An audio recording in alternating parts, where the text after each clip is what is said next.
پاور بینک اف نیوټرنز د خوراک پاور بینک خجوري ته وایي.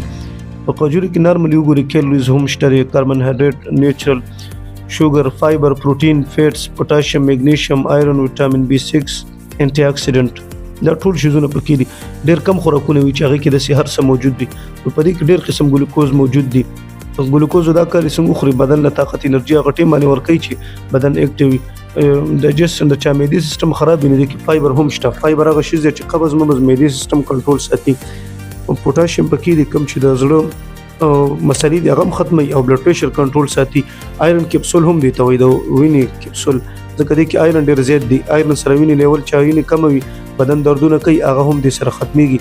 د کې بل وټامین B6 هم شته کوم چې پټو مټو